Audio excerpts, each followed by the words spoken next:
क्या आपने कभी सोचा है कि भारत की कुछ प्राचीन संरचनाएं तारों के साथ इतनी सटीकता से कैसे जुड़ी होती है? या फिर सदियों पुराने ग्रंथ उन अवधारणाओं का जिक्र कैसे करते हैं जिन्हें आधुनिक विज्ञान आज समझना शुरू कर रहा है? स्वागत है स्लीप साइंस स्टूडियो में, जहां जिज्ञासा मिलती है सुकून से। आज की रात हम खोजेंगे भारतीय प्राचीन रहस्य जिन्हें विज्ञान आज भी पूरी तरह समझ नहीं पाया है। मिथकों के लिए नहीं, बल्कि ये जानने के लिए कि कैसे पुराने ज्ञान, लय और परंपराएं हमारी नींद को बेहतर समझने में मदद कर सकती है। तो आराम से लेट जाइए, क्योंकि अतीत को समझना शायद आपके वर्तमान की नींद को और शांत बना दे। क्या हो अगर भारत के प्राचीन पत्थरों में दर्ज खगोलिकी आज की आधुनिक वैज्ञानिक सटीकता को चुनौती देती हो?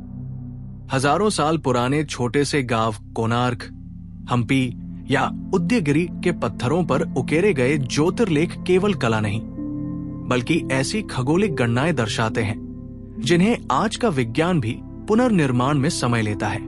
वैज्ञानिक मानते हैं कि सूर्य की छाया, मौसमीय कोण, पृथ्वी की धुरी के झुकाव और नक्षत्रों की चाल को समझना किसी भी सभ्यता के लिए आसान नहीं था। फिर भी भारतीय उपमहाद्वीप में पत्थर की एक ही सतह पर इतने सटीक ज्यामितीय पैटर्न उभरते हैं जैसे किसी आधुनिक लेजर से उकेरे गए हों।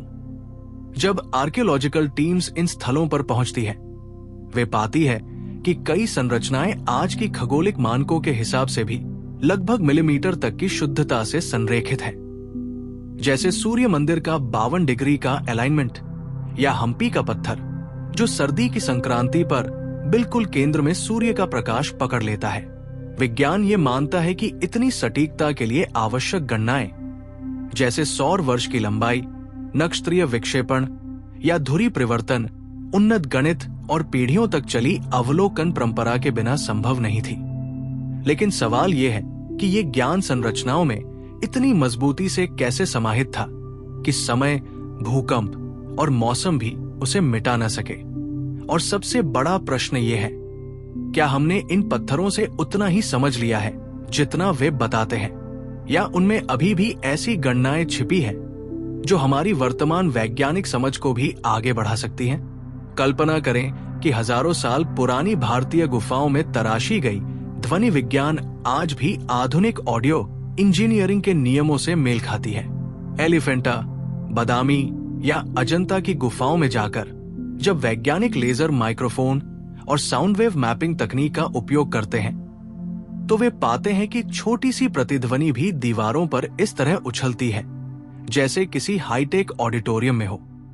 यह रहस्य और भी गहरा हो जाता है जब माप बताते हैं कि गुफाओं की सतह पर किए गए कोणीय कट, जो आंखों को मात्र कलात्मक लगते हैं, वास्तव में ध्वनि को निर्देशित करने वाले ध्वनिक दर्पण की तरह काम करते हैं।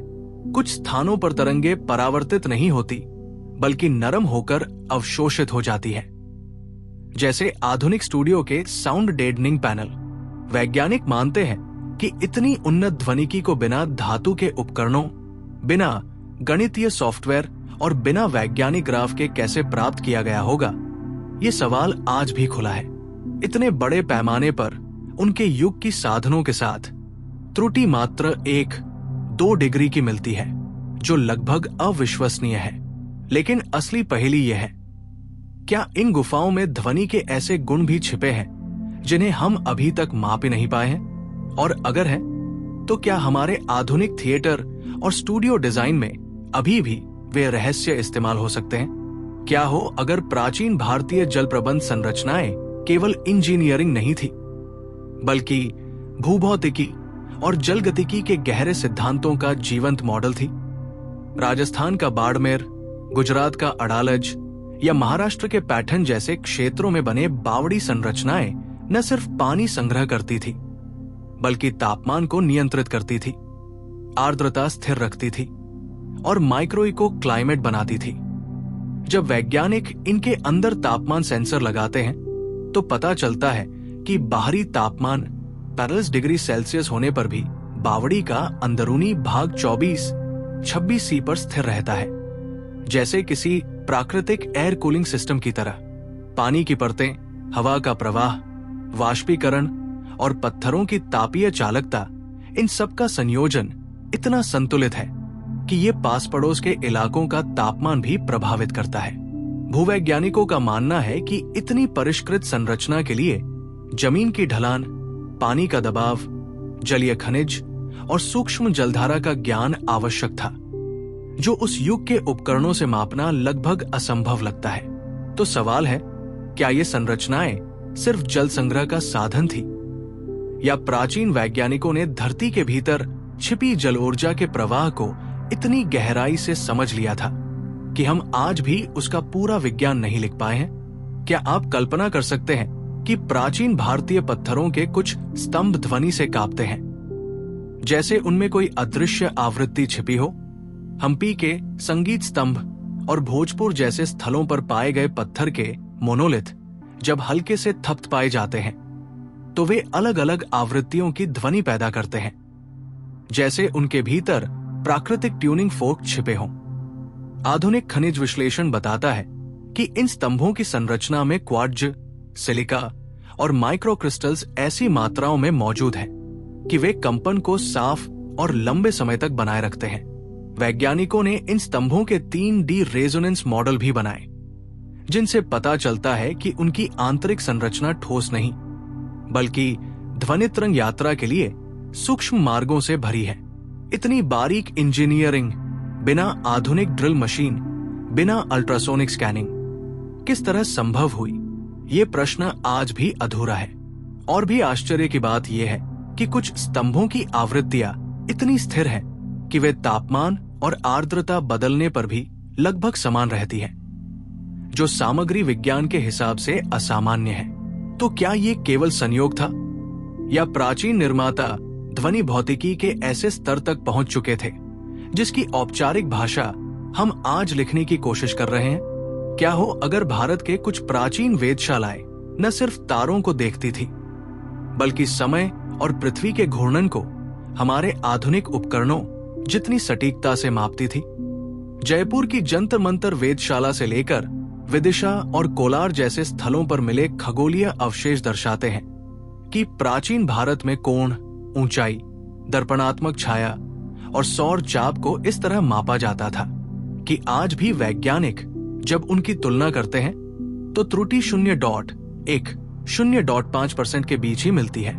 जंतर मंतर में सम्राट यंत्र 27 मीटर ऊंचा है और केवल इसकी छाया देखकर समय की गणना 2 सेकंड तक की सटीकता से की जा सकती थी, जो उस युग में अविश्वसनीय है। इन संरचनाओं में किसी धातु या इलेक्ट्रॉनिक्स का उपयोग नहीं किया गया, केवल पत्थर, सूर्य और ज्यामिति पर आधारित मॉडल है। फिर भी वे पृथ्वी की धुरी के झुकाव और नक्षत्र गति का गतिशील रिकॉर्ड प्रदान करते हैं। ये विज्ञान आज भी पूरी तरह समझ नहीं पाया कि इन उपकरणों के लिए आवश्यक गणित कैसे विकसित हुआ, विशेषकर तब जब दुनिया के अन्य हिस्सों में ऐसी संरचनाएं सदियों बाद उभरी। और यही प्रश्न सबके मन में उठता है, क्या इन वेधशालाओं में छिपे नियम आज भी हमारे ब्रह्मांड माप की गणनाओं को बेहतर बना सकते हैं, या क्या हम अब भी उनके रहस्य के केवल सतही स्तर को ही छू पाए हैं? क्या होगा अगर पत्थरों पर उकेरी गई भारत की प्राचीन जलरेखाएं वास्तव में भूगर्भीय जलधाराओं का उच्च स्तरीय मानचित्र हो? ऐसा मानचित्र जिसे आधुनिक विज्ञान भी आसानी से नहीं बना पाता। दक्षिण भारत के कई प्राचीन मंदिरों, विशेष रूप से कांचीपुरम, मल्लापुरम और तंजावुर के आसपास एक अनोखा पैटर्न मिलता है। पत्थरों पर उकेरी गई सीधी रेखाएं, वृत्ताकार कट और जल निकास मार्ग, जो पहले केवल वास्तुशिल्प का हिस्सा समझे जाते थे।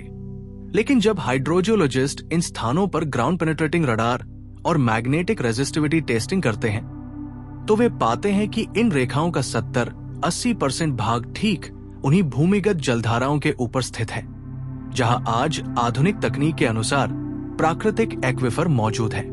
ये संयोग इतना बड़ा नहीं हो सकता, खासकर तब जब इन संरचनाओं की उम्र 1200 से 1500 साल पुरानी है, जब कोई भूगर्भीय सेंसर उपलब्ध नहीं था। और भी रोचक यह है कि कई मंदिरों के भीतर मौजूद कुंड ठीक वहीं पर बनाए गए हैं जहां पानी की ऊर्ध्व गति, अपवर्ड कैपिलरी राइज सबसे अधिक दर्ज होती है, जो आज भूविज्ञान में माइक्रो एलिवेशन और खनिज घनत्व परीक्षणों से ही पता चलती है। वैज्ञानिक इस निष्कर्ष पर पहुंचे हैं कि इन स्थलों का चयन केवल धार्मिक कारणों से नहीं, बल्कि उच्च स्तरीय भूगर्भीय समझ पर आधारित था।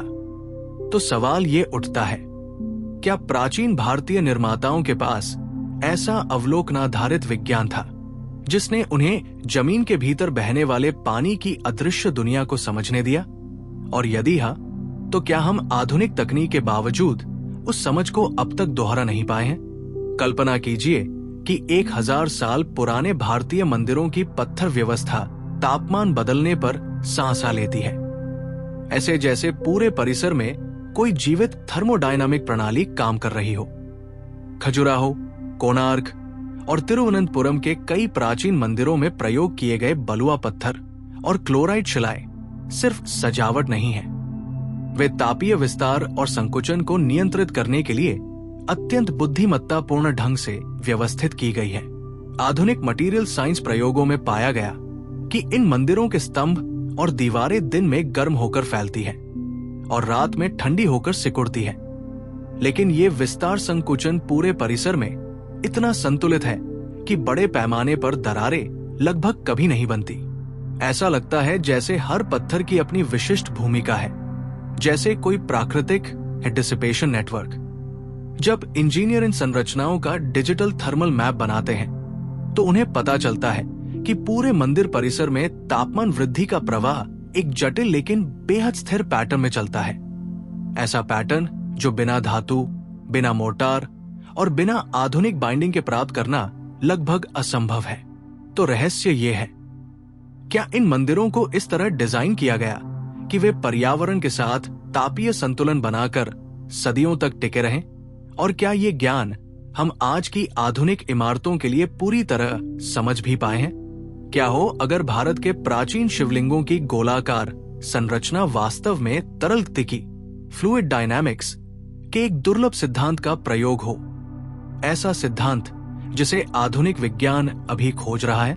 कई प्राचीन मंदिरों में जलाभिषेक के लिए बनाए गए जल निष्क्रमण मार्ग केवल प्रतीकात्मक नहीं, बल्कि बेहद सटीक ढंग से निर्मित हाइड्रोलिक चैनल है।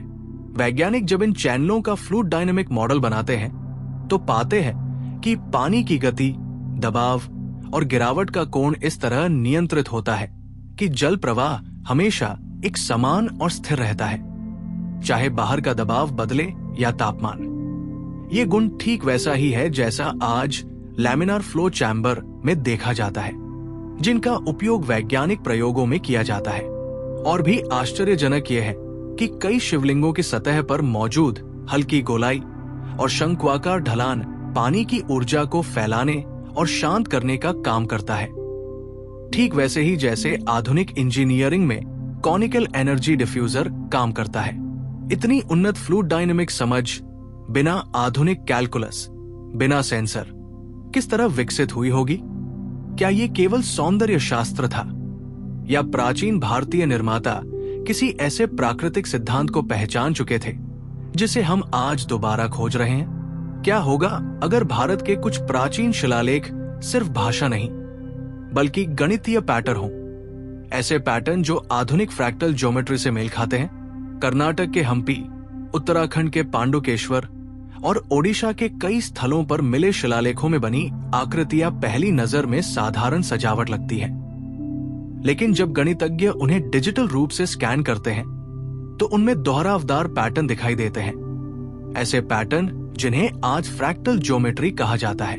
ये आकृतियां छोटे से छोटे स्केल पर भी वही अनुपात बनाए रखती हैं, जैसे मंडेलब्रॉट सेट के प्राकृतिक रूप।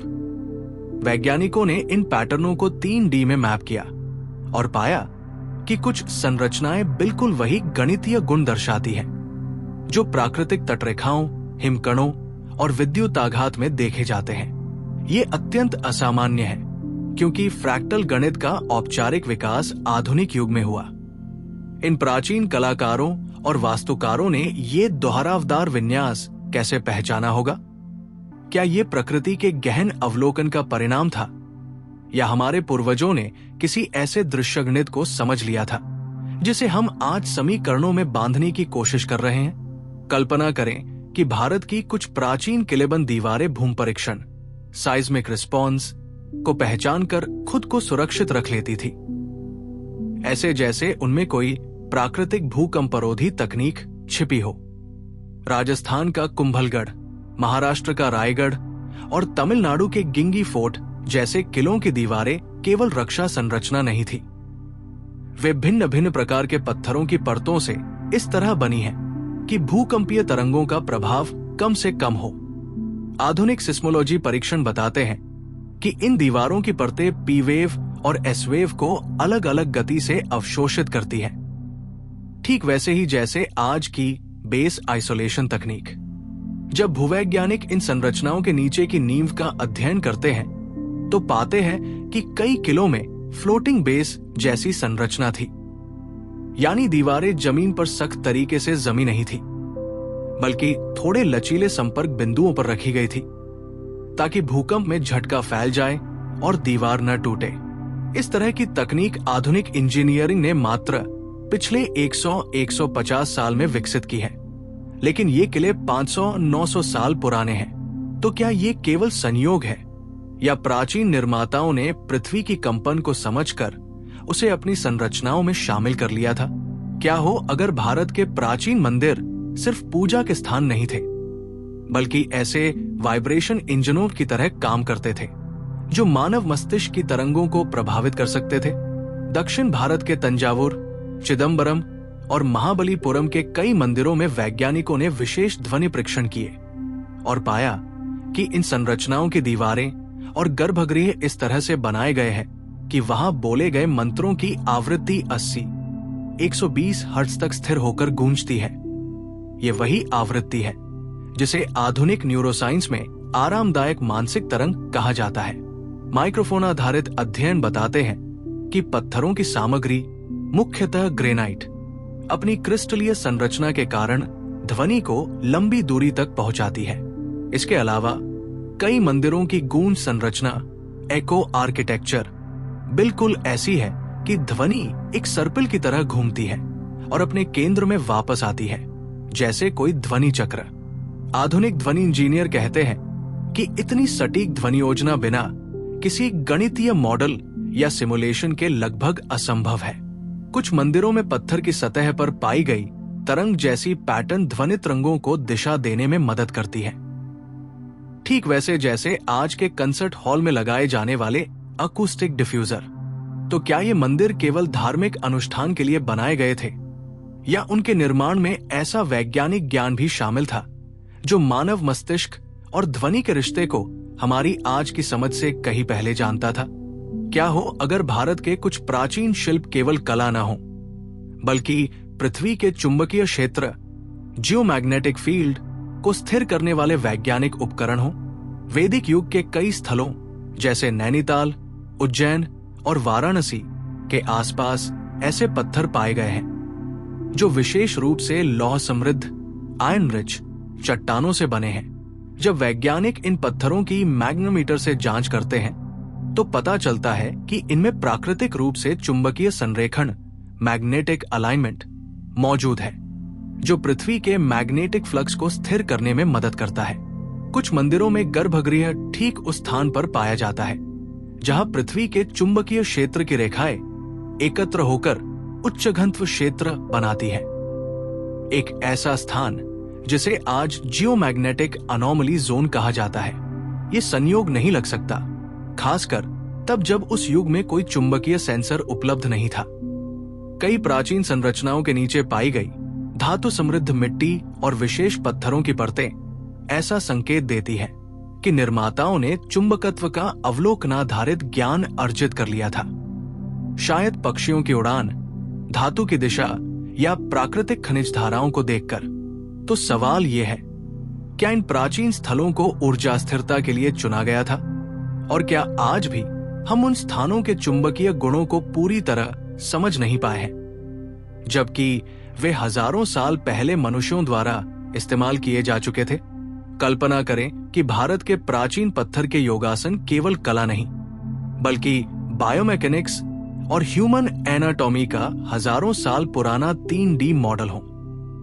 खजुराहो और बादामी की गुफाओं में बनी आकृतियां मानव शरीर को ऐसे कोणों, जोड़ों और खिंचावों में दर्शाती है कि आधुनिक बायोमैकेनिक्स विशेषज्ञ हैरान रह जाते हैं। जब इन आकृतियों का डिजिटल मोशन एनालिसिस किया गया तो पाया गया कि उनमें दर्शाए गए आसनों से उत्पन्न होने वाली मांसपेशियों की सक्रियता एग्जैक्टली उसी मांसपेशी समूहों से मेल खाती है जिन्हें आज फिजियोथेरेपी और खेल विज्ञान सही मानते हैं।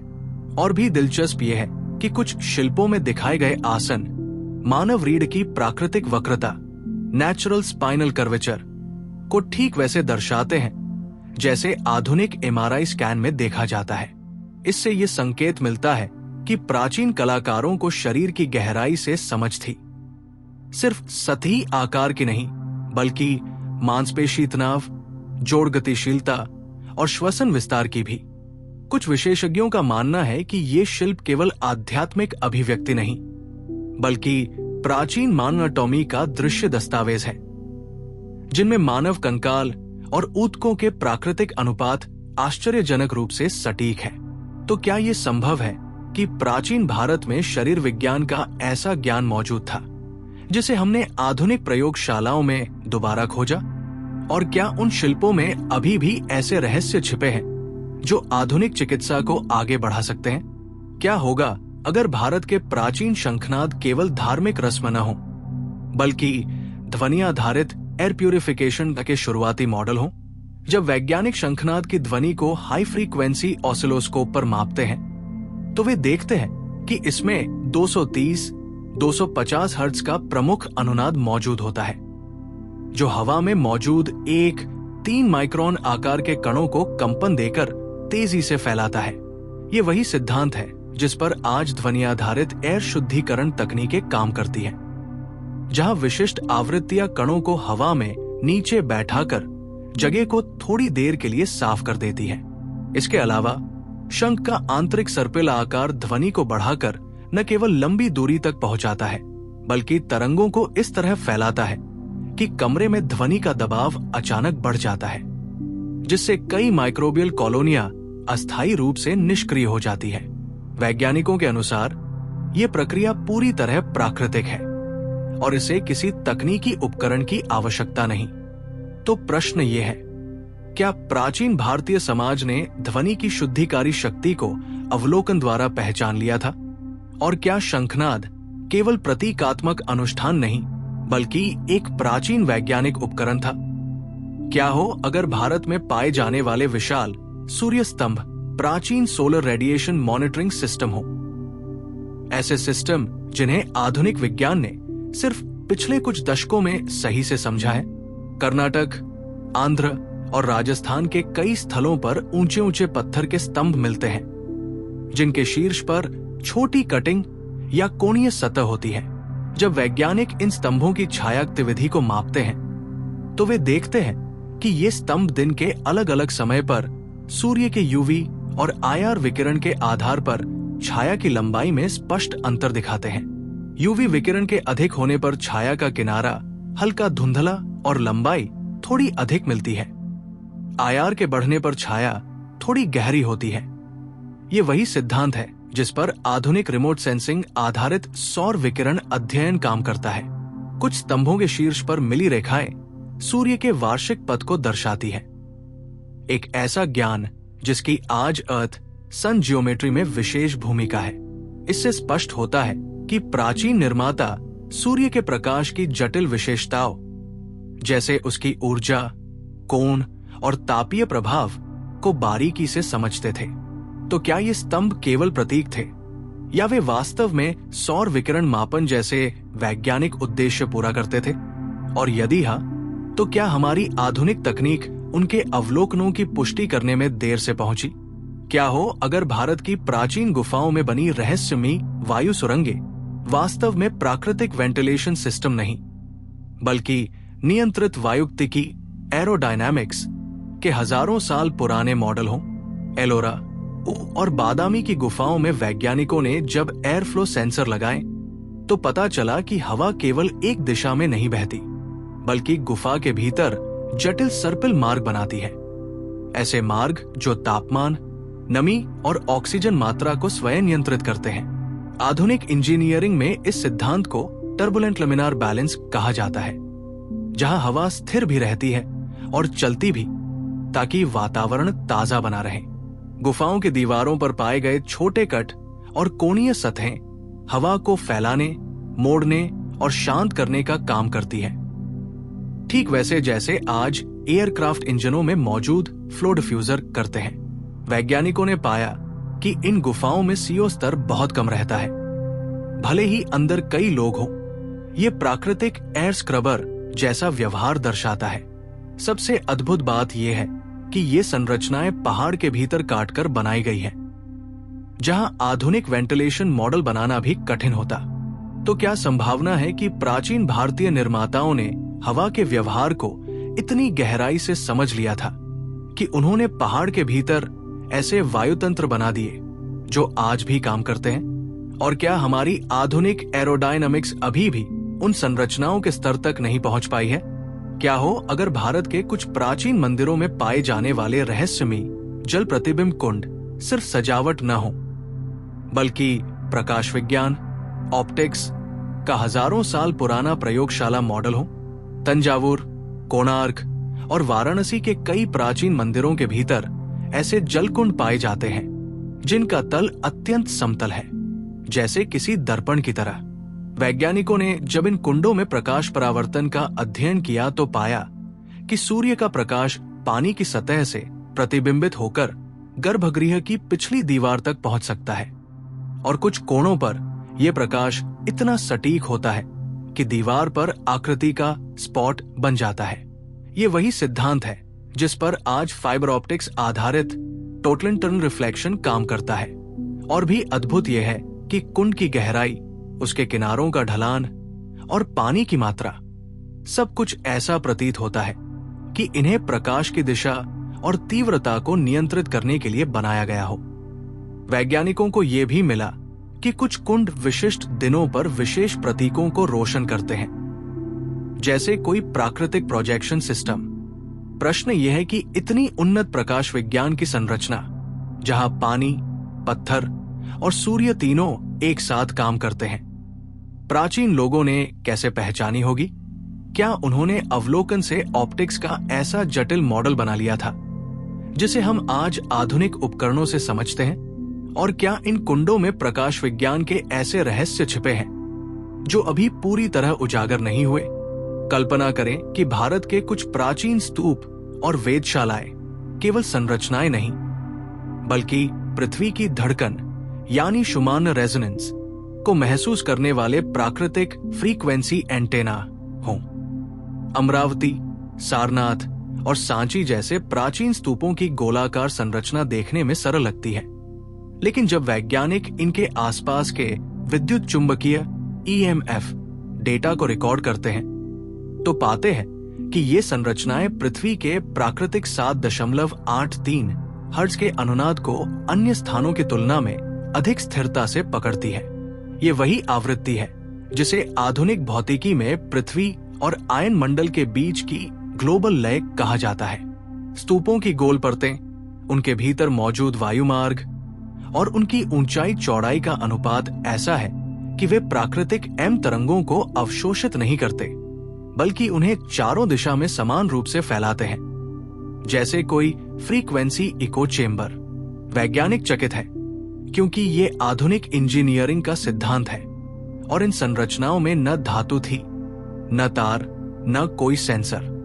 सबसे रहस्यमय बात यह है कि कई स्तूपों को ऐसे स्थानों पर बनाया गया है जहां पृथ्वी की गतिविधि स्वाभाविक रूप से अधिक होती है।